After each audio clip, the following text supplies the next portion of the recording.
What up, meme team? So recently I was invited to have a conversation with Mikhaila Peterson on the topic of, are Gen Zs and Millennials ready to start believing in God again? Now, if you are familiar with Mikhaila Peterson, you might know her from her successful YouTube channel, which has over 700,000 subscribers, I believe, at this point.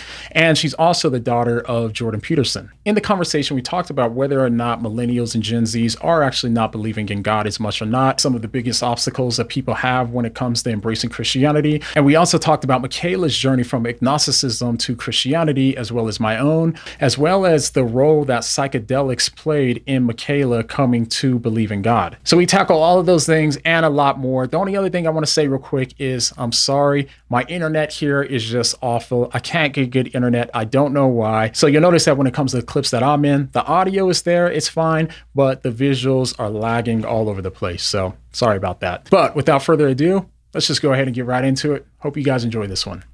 Well, I'm really looking forward to this conversation. Let's talk about your journey, Mikhaila. You're a millennial, and a lot of your generation have kind of either walked away from church or never entered church in the first place. You've recently, though, kind of gone on a journey to God. So, yeah, do you want to just give us the background to that, and we'll just listen and you tell us what happened? Sure. Okay. So, given who my dad is, I grew up knowing about the biblical stories, but more from a psychological perspective. So the meaning behind the biblical stories. We never read them really as if they had actually happened. A lot of it was the psychological significance behind it.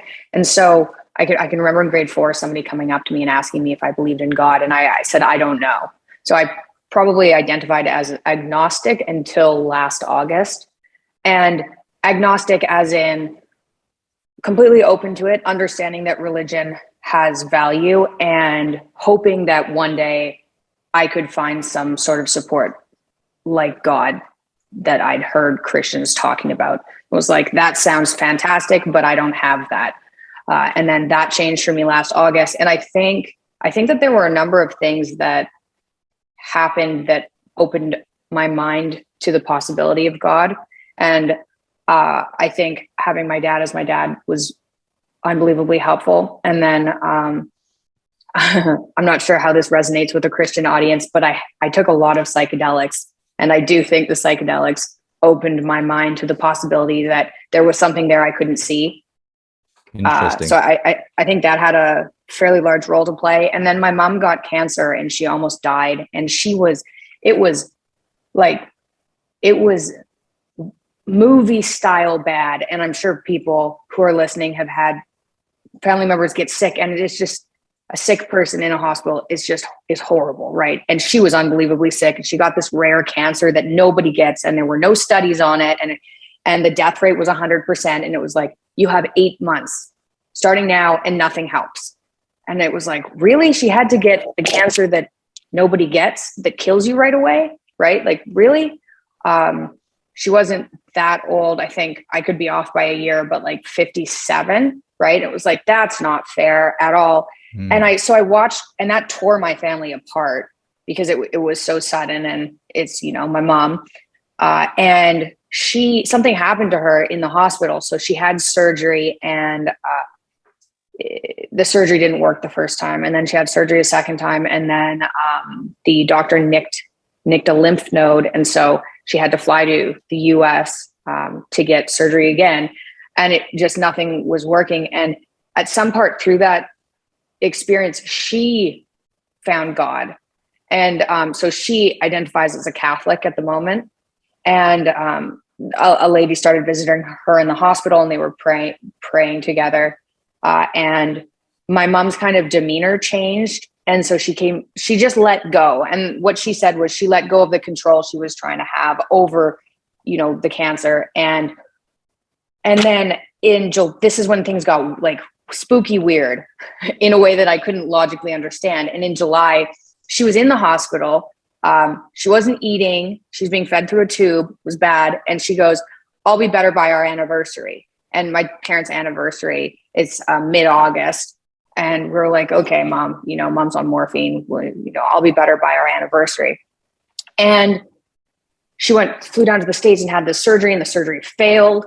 And on their anniversary, she recovered. and nobody Wow. understood why. Right. And all the doctors didn't understand why, and nobody understood why. And it was kind of like, oh, that's a weird day. And you said that was going to happen a month ago. And how is that possible? And she was like, God. And I was like, okay, not entirely sure how I can logic my way out of that, that experience. So that happened. And then we just had like 2 horrifying years after that. And my dad being in and out of hospitals with doctors misdiagnosing him, put on medications that were making him sicker. And just like, again, every single day was so awful that I couldn't believe it was happening. Right. And it was like too much. It didn't make any sense. And when that was happening, I thought it kind of felt like it was a 2-year thing, right? When I chose to help Dad, I thought I could just move to the US. I can do my podcast. I don't have to like deal with this. This is really ruining my life. It's really stressful. And I decided instead to like go full force and kind of do primary care and figure out what was going on with him and talk to the doctors.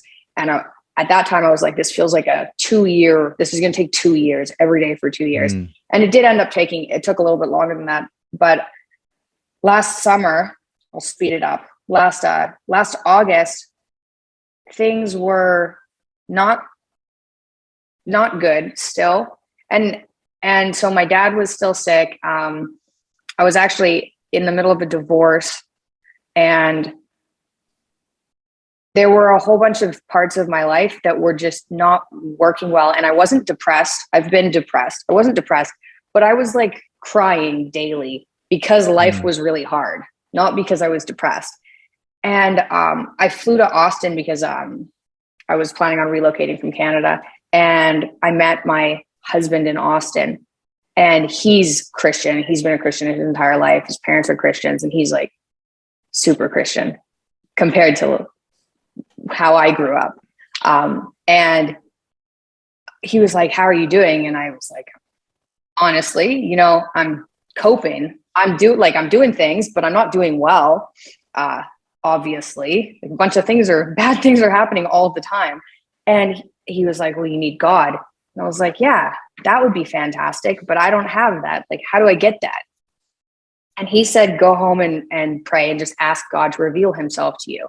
And so I went back home and like prayed and was like, really, please, if you're out there, please show yourself.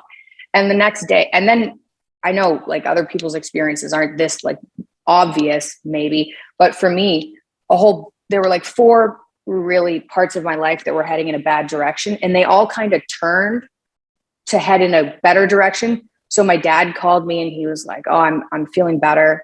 We're on this diet for autoimmune disorders, and he'd gone back on the diet and it had started to help finally. So that happened. And then negotiating with my ex-husband kind of went in a more positive direction. And then there were 2 major work things, because there's a lot of, PR around my dad and just stressful things happening all the time. And they just went in the right direction. And it was like, well, that could have happened, I guess, but I think that was God. And that was enough for me. I was like, things have been bad every day for years, like for my entire life. And I woke up feeling like calm and like kind of lifted, which I think was the Holy Spirit. I just felt a calm that I hadn't felt before. And then aspects of my life were improved, and things have been up and down since then, but I've always felt like comforted in a way I hadn't before. So that was last August. Wow. That's such an interesting story. And I mean, you said obviously that your husband, who I understand is also a Christian, has been obviously a significant part of that. And is that a kind of, a name you're happy to give yourself now, that you're a Christian and not just someone who believes in God generally, as it were? Mm-hmm. Yeah.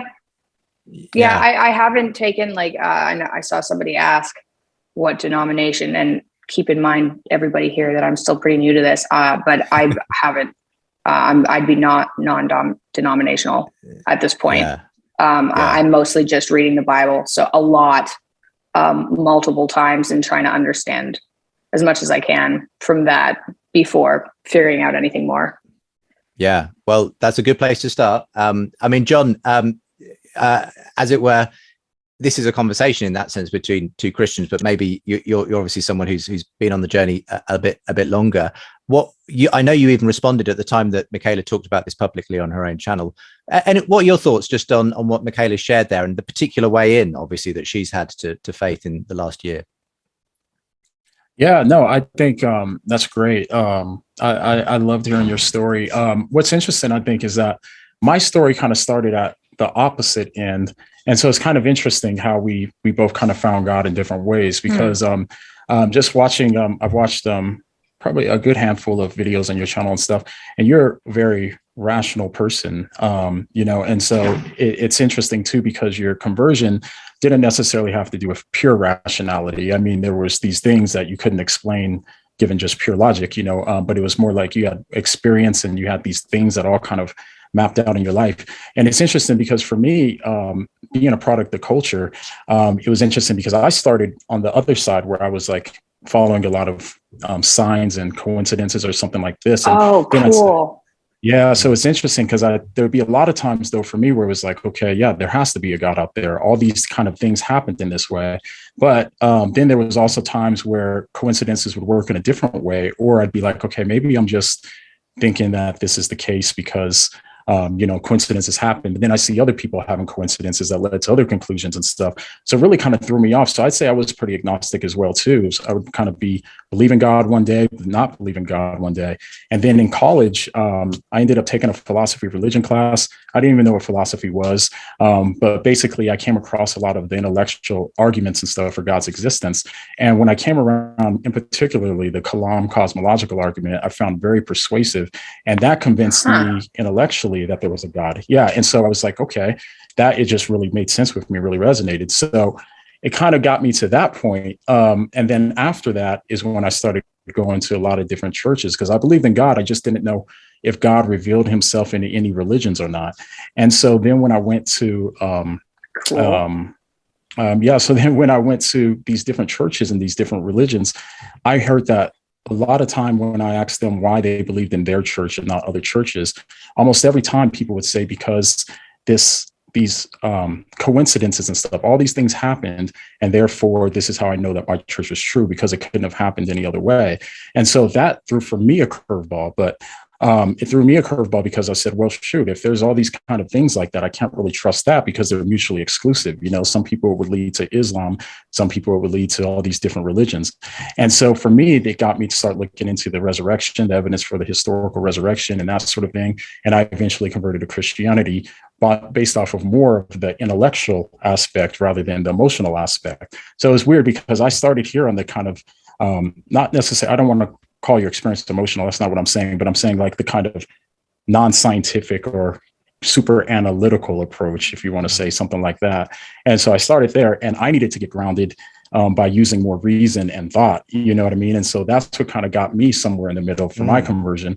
And then, so it's like, we kind of switched spots, but ended up kind of in a similar position. Yeah. So I think that's interesting. That's cool. So, so I guess what I'd say when it comes to your experience, and this is just from where I'm sitting, I think it's great. Experiences and these coincidences and stuff are great as these kind of primary or these starting premises to get you to consider something that you otherwise wouldn't have considered. But like I said, with talking to so many people and then hearing like, these different people leading to different beliefs, I'm hesitant to take experiences and coincidences and stuff like that as an indicator of just the truth, because it can lead different people to different places, but it's a good starting point for you to investigate the truth. And just one more quick note on the side. I had a friend who had a bunch of experiences and it led him to believe that Islam was true. But then he started looking into Islam and then he realized Islam was false and became a Christian. So I think that's why it's good. The experience is what really kind of helped him to get motivated to start considering Christianity where he otherwise wouldn't have. And so that's why I do believe that God can use those experiences for those sorts of things. I just don't think that they're good starting and stopping points, if that makes sense. Yeah. Well, I like one thing to follow up with that. So I'm a pretty skeptical person. And the reason that I've gravitated towards Christianity is, well, mostly because that's the religion I'm most familiar with. And then also because of my husband and also because of the feeling I get around other Christians. So that's a big part. I've always picked up on, like, I called them vibes and always wrote it off. It was like, oh, that person's giving me terrible vibes. I don't know what it is, but like, I don't want to be near that person. I have no idea why. And I was kind of like, well, that's not logical. And I know that Christians I've met, like 99% of the Christians I've met give me really comforting vibes. And so that's helped. But to be like perfectly honest, I'm going to have to do a deep dive into a whole bunch of research and then experience a lot more in different types of churches to figure out what I believe super firmly, I think, because it's all so new. So I've been attacking this from a Christian perspective, which I'm going to continue doing until something unless something changes. But I'm definitely like still open to experiencing other things because I don't know enough at this point. Yeah. What have some of your maybe more kind of, I don't know, atheistically minded friends made of your journey, Mikhaila? Have you had any kind of pushback on this? Not really, because in 2016 I went on this like really extreme paleo diet, and I was like, it's cured my autoimmune disorder. I'm off of all my medications. They're like, okay, Mikhaila. So that already happened, and then it was like, oh, my autoimmune disorder's back after pregnancy. Well, now I'm on a meat diet. I'm on an all meat diet, and my autoimmune disorder is in remission. I swear it's in remission because of the diet. They're like, okay, Mikhaila, like we see that it's working, and so then I was like, God, I think God is real. They're like, okay, so now you're on the God train. I was like, whatever. You guys keep suffering. Yeah. Oh, that's funny. But what about your friends? Not just your friends, but like the wider culture, because I'll give some research here. So Pew Research in 2021 said that currently about 3 in 10 US adults, 29%, are none. So these are people who describe themselves either as atheists, agnostics, or just nothing in particular. And in fact, that rises quite significantly among millennials and Gen Z. So millennials, about 49% of millennials in the US now identifying as nuns. And again, almost the same number, 49% of Gen Z. So this is the trend. People kind of deciding, no, I'm not affiliated to any particular religious tradition. And that certainly was your story up to now, Mikhaila. And initially it was your story as well, John. So what's behind that? What are the big picture things that you're seeing among that generation that mean they're just turned off church? They're not interested maybe in, organized religion and that kind of thing. I'll start with you, Mikhaila, and then come to John. Well, I was turned off of it from seeing like bumper stickers from people that are like, if you don't have Jesus, then it's hell. And it's like, whether or not that's true, that's not how you get other people to understand what you believe. So what I had been exposed to were like more evangelical Christians that kind of, and it's not a Christian thing to do to like look down on other people, but the way that they were speaking sounded cultish, and I didn't understand it at all. And it sounded like rehearsed, like something they'd heard when they were little that they'd just been rehearsing forever. And it was like, okay, you just said that sentence, but what does it mean? Like, what on earth are you talking about? And so I think part of the reason people are turned off religion is because some people who are religious don't know how to speak to people who haven't experienced it at all. And not experiencing it means it's very, very difficult to understand. And then, and I think it's hard for people who grew up, in a Christian family, maybe to understand what it's like to not feel it. So I think people don't identify as religion because of that. And then people don't identify as religious, because it doesn't really, because we're taught science and it doesn't really make sense if you don't really think about it and if you don't experience it yourself. Like if someone just explains something by saying, well, God or Jesus, it's like, what does that mean?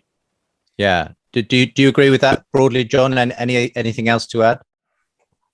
Yeah, no, I think I think she's right about that too. I think there's a lot I could say about that, but I guess to put it to another angle too, is there was a study done by underneath Barna in May of 2021, where he talked about the majority, I think it was 89% of millennials hold to what he calls in the article syncretism. And really what it is a mix of different worldviews that provide an understanding or response to life. And in that, what it is basically is and this makes more sense with what I've noticed too. It doesn't seem to me that people are necessarily anti-Christianity or anti-religious. It's just that we're asking the wrong questions because we're thinking differently about it, I think, as millennials. We're not looking to say, okay, of all these different worldviews out there, which one am I going to choose? Okay, I want that one. And now I'm holding everything within that worldview. You know what I mean? It's just like everything's just systematic and consistent worldview. Instead, it's kind of more from the ground up. I think millennials are typically starting from an absence of a worldview, and then they're choosing which parts make sense or which parts are the most useful, and then they're adding that to their worldview because it really starts from identity. And this is why the term spiritual but not religious makes sense, because it's starting from personal identity and saying what's consistent with this personal identity, and they're adding on to that. So I think a lot of the times with these studies, they're asking the wrong question because it's not as though people are less religious or something like that. It's just not in the way that we tend to think about it. Well, interestingly, I was going to say with these studies, it's still a relatively small number, and it's not rising massively that go for specifically atheist or agnostic and say, I've decided. Most people are just saying, well, I don't believe in any particular religion, but actually they might still have a kind of belief in God. They might have some kind of spiritual tendencies. Exactly the phrase you've used there, spiritual but not religious, tends to define an awful lot, I think, of people who are in the kind of religious nuns. And but then I also wonder if you were responding to the new atheism when you started your channel, John. In fact, the first couple of people I had on this year's season of The Big Conversation were, well, if they're not baby boomers, they might be the generation before, but Richard Dawkins and Francis Collins were on the show just a couple of months ago. And Richard Dawkins, obviously the preeminent example of the atheist. And do you find, though, among the millennial and especially Gen Z, that kind of whole movement, the new atheism, the very kind of anti-religious movement is on the wane? Are you having to kind of interact as much with that kind of dogmatic kind of anti-religious viewpoint, John? No, and that's a good question. The way I think of it is this. So you have the new atheists, the Dawkins, Hitchens, Harris, Hitchens, that sort of kind of branch of whatever you want to call it of atheism, the new atheists. They tended to argue that religion was bad for bad for the world, right? So religion does bad things for the world. But then when you have like the online atheists, like Cosmic Skeptic and Rationality Rules and these types, this is kind of the newer version. I think they're more consistent with culture because they're not saying that religion's bad for the world nearly as much as they're saying religion is bad for you emotionally and your internal world, and it makes people feel bad and it makes people look down on you, and so you feel bad. So I think they're more pointing out the consequences of religion in terms of how it affects you personally and how it stifles your identity. Religion stifles your identity, and because then you have these things that I guess I want to say these borders is very rigid. And so they're kind of playing off of the cultural kind of beliefs a lot more naturally than the Richard Dawkins type was. So I think the Richard Dawkins type is definitely on the way out. And I think the online atheism has picked up since then. But I also think that the online atheism is going to fade a little bit more as well for other reasons that we can talk about later if needed. Is that your experience as well, Mikhaila, with the kind of the new atheism? Is it waning in your view? I mean, yes, I think so. And I don't know, to be honest, but from what I've seen online, I think that there are more people who are interested in religion and God and Christianity than there was when I was a teenager, and I think that's true from it could be the people I'm exposed to. So I'm not sure, but I think that people are more open to it than they were when I was younger. Yeah. We've got loads of great questions coming in, and they're all kind of centered around these issues and both of your journeys and this sort of thing. So we're going to take some of those. Keep putting your questions in the Q&A functionality, and we'll get to as many as we can in just a moment. Okay, on to your questions. So lots of really interesting questions coming through here. Let's go for this one. because I wanted to ask this question anyway, and Stephen Jotterund has asked it. He says, in the latest Gallup poll, trust in institutions across the board are falling, continuing the trend of recent years. We also know the younger generation is less and less likely to be conventionally religious. But do you think people truly are becoming less religious, or are they simply placing their faith in something else? If so, what is it and why? Because I have wondered, actually, whether myself, what we're seeing is not necessarily people becoming less religious, they're just becoming religious about other things. So there's all those kind of identity politics issues. There's, there's political issues. There's, cultural conversations and ideologies and everything else that people almost treat as sacred in a way that maybe once people treated, conventional religion. I don't know, Mikhaila, if you got a perspective on that. Do you think there's an element of almost religiosity in some of that stuff? I don't think human beings work very well if they're not focused on something. So yes, definitely people are just focusing on something else, right? And at the moment, a lot of that's politics.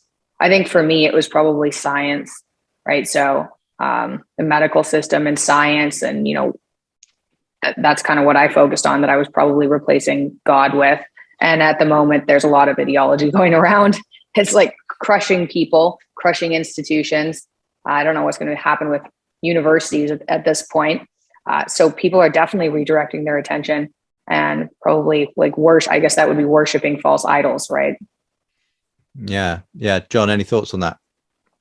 Yeah, I think I'd agree. I think people need meaning and purpose. And so they're going to find it somewhere, right? And I think typically for at least millennials and some of the Gen Zs is they're looking for meaning and purpose and personal identity. So they're looking to personal freedom and you really kind of that freedom of self-expression and being able to express your personal identity. And institutions a lot really kind of stifle that. And so that's why I think even with Christianity, right, if you say you're Christian, they a lot of times they see it as this kind of rigid system where it kind of cuts off these boundaries. And so because of that, I think people are a lot more hesitant to identify as Christian, even if they hold to a lot of core Christian beliefs. And I think we see that consistent with the data as well, because even you see people identifying as atheists who believe in God and believe in the Bible in some aspect, and so then you're like, what's going on? And I just think it's a difference in terms and then how things are set up. Yeah, that's helpful. I mean, if you don't mind, there's some questions here, Mikhaila, about, again, your own journey and indeed how it relates to the rest of your family. So Alex saying, how has your newfound faith sort of affected your father, Jordan Peterson, in any way? Saying, I've seen in past videos, it seems like he hasn't quite decided if he's got faith yet or not, but obviously respects the Christian faith for its virtues and values. And you've already mentioned, that your mum has been on a not dissimilar journey herself. So how's that kind of playing out for Jordan himself at the moment? Well, I think that the change he saw in my mom really impacted him, because her personality changed quite a bit. She got a lot more patient. It's not like she wasn't patient before, but the change was dramatic. And so we were like, well, at first we thought she'd joined a cult. We're like, that pretty sure this is a cult, because she was having meetings with people, and we're like, this seems kind of culty, but you do seem a lot happier and you are quite a bit nicer. So and then it kind of transformed. It was like, oh, okay, you're a practicing Catholic. That makes a little bit more sense. So I think that the transformation he's seen in my mom has impacted him. And so he prays before he eats, and I think he prays. So I think it's really hard for the type of brain he has, because he is so verbally fluent that he can think like circles around himself. So I think it's hard for him to wrap his mind around the concept of God, because part of it's unexplainable. And I don't think he likes that. Like a large part of it's unexplainable. So it has impacted him, hopefully, I think positively. And I think it's made him more likely to believe, but I'm not entirely sure where he is right now. Yeah. And I'm not expecting you to answer on behalf of your father, but there is another kind of similar question almost to what you just said there from David, who asks, obviously your journey sounds quite experiential, more embodied than just intellectual. How does that affect or not conversations with your father, who's obviously takes a more kind of careful, rational approach to faith? Are the conversations kind of going okay on that front? People think that, but that's not true. Like, like John was talking about earlier, coincidences. My dad's very interested in coincidences, and since 2016, the number of coincidences that have like occurred in his life that he's told me about is astronomical. It's happening all the time. He talks about synchronicity, and I think probably his experience with psychedelics probably helped that as well. But yeah, I'm not sure. Yeah. I'm not sure where to go with that. But he believes me. Like when I have experiences like that, he believes me. He doesn't try and logic it out. He believes in picking up on vibes from people. Yeah. He believes that kind of stuff. And your father your father can hardly be accused of being an unemotional person. I mean, he wears his heart on his sleeve, you know, on stage, in discussions, you know, and especially actually often when it comes to those really intense conversations on faith and God and Jesus. The one he did about a year ago with Jonathan Pageau was just extraordinary on that front. But yeah, you mentioned the psychedelics, and I'd love to get a kind of thought from both of you on this, because someone's asking about that here. Natalie says, both Mikhaila and John, what are your thoughts on psychedelics, and how would you argue either the spiritual dangers and deceptions they might bring? Obviously, you kind of spoke of it in, you know, not negative terms there, Mikhaila. So you start us off, Mikhaila, and I'll get John for his thoughts on this as well. Okay. I've had this conversation a number of times with my husband, as you can imagine. I was like, I don't think they're evil. I talked about it a bit on my channel, and I have people are like, oh no, they, you know, make you see demons. And then it's like, well, that's whatever they did to me, I think opened my mind to the possibility of God. So plus, why are they on Earth? Wouldn't you argue that maybe God put them there, like shrooms? Or were they put there by the devil? I don't know. I think that they can be unbelievably beneficial for people. I think that they can probably be used as a replacement for God by people, which is not a good idea at all. So I think people who are really looking for a sense of meaning will gravitate towards psychedelics to fill that void. They don't work like that, and people don't have good experiences like that, and they should not be used like that. So I think you have to be really careful with them. I think they're a lot safer than a lot of the pharmaceuticals that are given out, and less addictive. So that was kind of a disjointed version of my beliefs in psychedelics. That's fine, and people take all kinds of different journeys, I guess, you know, to arrive at the same destination. But John, what's your thoughts on the psychedelic thing? Yeah, to be completely honest with you, it's a topic I haven't spent a lot of time thinking about. I know Mikhaila has some podcasts on it that I've meant to watch, but haven't got to be able to watch yet.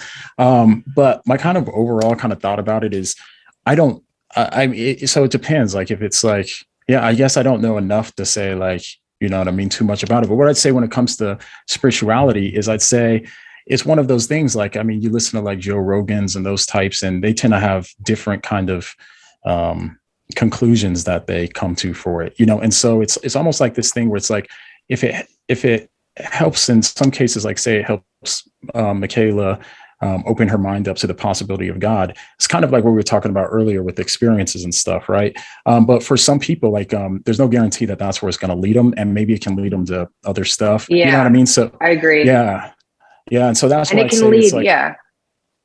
Sorry, go ahead, Mikhaila. Sorry, I didn't mean to interrupt. No, you're fine. I do think some of the visions too you can have on psychedelics can lead you to belief in other things, right? 100%. It can be used like that because what you see isn't really explainable, and then you can say, well, that felt real, and that doesn't necessarily lead to God. So I also don't know how many like people who've actually found God or are Christians would find use for them. Like anytime I took them, most of the times I took them, I was in the middle of something really awful, and I wanted to explore my mind to make sure that I wasn't the one putting myself in that situation. So I was trying to use them that way, and I found them really beneficial. But that was before I had any type of like, faith. So I think they helped me, but I don't know if I would need them now. Right. Yeah. It's very interesting. I did a show actually, probably getting on for nearly a year ago, where we discussed psychedelics, both with someone who's very pro psychedelics and a Christian who was deeply into psychedelics, but eventually decided that they weren't actually the gateway to kind of enlightenment.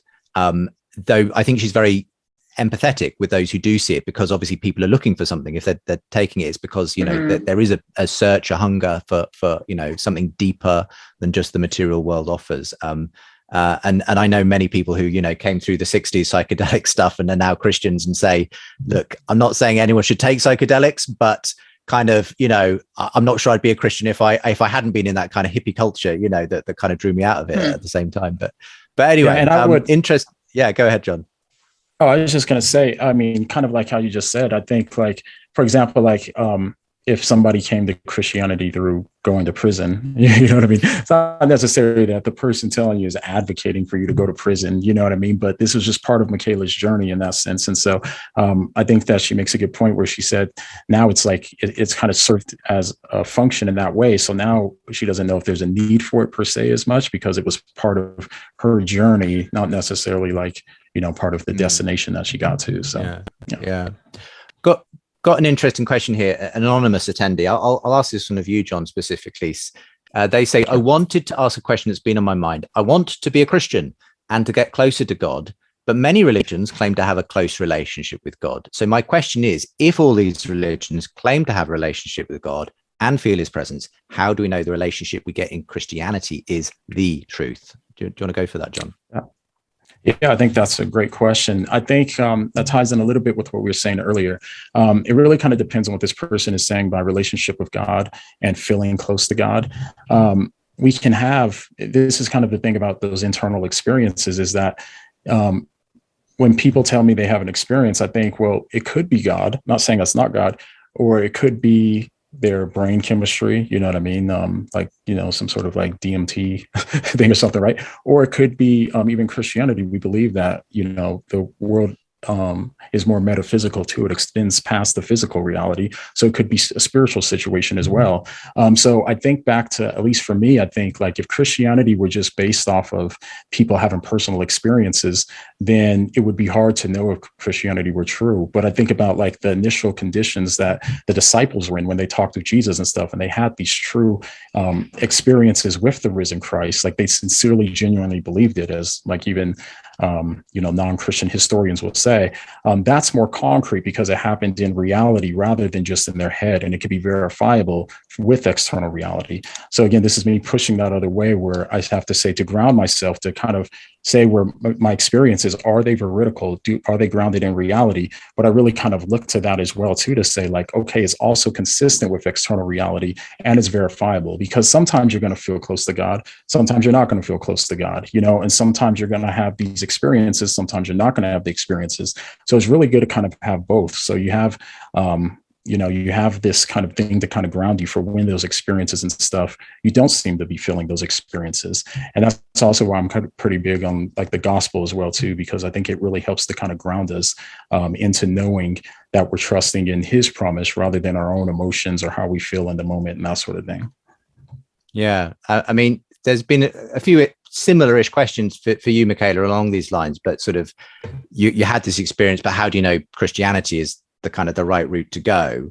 And it sounds like you're saying, well, I'm kind of at the beginning of the journey of kind of going from a kind of more of a kind of emotional kind of reason to looking into that intellectual journey. Is that kind of the next step, as it were, that you see it? Yeah, that's spot on. I've got a very vague understanding of most of the major religions out there, I think because of who my dad is, and none of them resonated at all.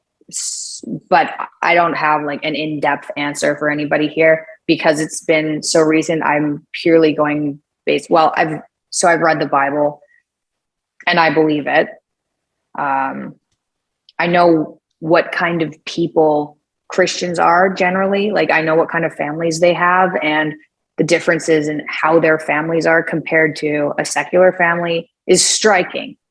Generally happier, more kids, and just calmer and more forgiving. And that difference is enough that I'm like, there's definitely something there to make those types of people. And I've met enough of them that I'm like, that's a different type of person and I can kind of feel it, but I'm still at the beginning. And I I still have like questions that I'm going to have to dig into for sure. Yeah. I mean, it's interesting because I've noticed just as much as there are, if you like, the millennials and Gen Z kind of rejecting, formal faith, Christianity, and so on, saying they're spiritual but not religious. I have also seen an uptick. Maybe this is just my the circles I'm moving, but of well-known people, celebrities, Chris Pratt, Justin Bieber, Kanye, really being quite upfront about their faith actually in public forums. Almost like in contrast to maybe people maybe hiding it away a bit in the past. So I don't know. Where's that coming from? John, have you got any idea on why we are seeing a number of celebrities, kind of being willing to wear their faith on the sleeve a bit more? Yeah, absolutely. I think that, at least in my mind, this has to do with social media, in the sense where social media really allowed for more people to be accepted for their personal identity and expression. So I think given that, it's easier for the religious people and the non-religious people to share their experience in a way like never before, in their personal experience. And if you notice, like with a lot of these celebrities, they're not sharing an institution, they're sharing their personal experiences, right? And this is consistent with what we talked about earlier. So it's not like they're starting with the Kalam, you know what I mean, or something like that, an argument for God's existence. They're starting with their personal experiences. And I think that this is both good and bad. I think it's good in the way where they're talking to people about Christianity and stuff, kind of breaking that boundary to get them to consider it in ways where they otherwise wouldn't, because they're speaking the same language of culture. But I think one of the kind of troubles with it is going to be some of the inconsistency problems when they keep acting out of accordance with it. Then I think that kind of helps to add to that anti-institution sentiment that's growing among us, because then you're saying, well, yeah, I don't want to be identified with Christians because they're inconsistent and they're doing this, and I don't want to be part of the church or the institution because of this. And so I think that's where it can be an issue a little bit. So I think that like this authentic expression from these celebrities is a good thing, but I think that we also need to be able to understand that like this is not necessarily Christianity within itself, but this is pointing towards Christianity. So it's not, the experience, just talking about, your messed ups and stuff, the authenticity is a good thing, but it should be within a community with the purpose of helping you grow and for the greater, discipleship goal, that sort of thing. Yeah. What have you made of some of those, well-known folk who have been talking quite openly about their personal faith and that kind of thing, Mikhaila? I don't know if I have very many thoughts on it. I think it's brave, especially if, somebody like Justin Bieber, who got a lot of negative media attention when he was a teenager for being famous and a teenager. I think it's brave. And I think maybe that's helped increase people's likelihood to take it more seriously, or made it trendier, I guess, which I think is a good thing. Is you don't want to be like the old stuffy Christian person. It's a lot cooler if Justin Bieber's a Christian. So I don't know. I'm for it. I think it's interesting. I think it's brave. I don't know if I have any more in-depth thought than that. No, that's great. I mean, I guess the danger always is, we shouldn't, by the same token as we might be encouraged by a story like that, we shouldn't put people on a pedestal, because Justin Bieber is as human as the next person. And, they're not always going to be the best paragon necessarily, and wouldn't claim to be anyone. No, and that's a danger. Faith. Yeah, absolutely. That's definitely a danger, but I think it's probably better for people to talk about it and then make mistakes than to not talk about it. Yeah. And I'm sure you're not looking to be the next kind of, great Christian celebrity or anything, Mikhaila. You, even though you're willing to talk about it on a show like this, it's not something you're going to be kind of claiming to have all the answers. My claim to fame. No. I think the reason I was a little bit nervous about it, but not that nervous about it. I think the reason I've been talking about it is because it was so transformative to me in August. I feel way better. My life's completely different. Like every day isn't hell. And I don't say that lightly. So I went and I wasn't even depressed at that point, and it was still awful. So it was like, well, there was something happened to me, and hopefully it can happen to other people, because life is really hard without it. Yeah. Just coming back to you, again, something you said earlier, John, you said, the Kalam cosmological argument was quite important in your kind of intellectual journey. And Carlton asks this question, said, I've been trying to use things like the Kalam cosmological argument, the fine-tuning argument, these intellectual arguments for faith, but it seems like people aren't really persuaded by them, even though it's perfectly logical. Is there a reason you think that is? And is there a better way to engage millennials and Gen Z for Jesus and for faith and kind of the strictly intellectual route in that way? Yeah, I think that's a great question. I think, honestly, I think we take the model of Jesus in this sense. Jesus didn't meet people, or he always met people where they were, right?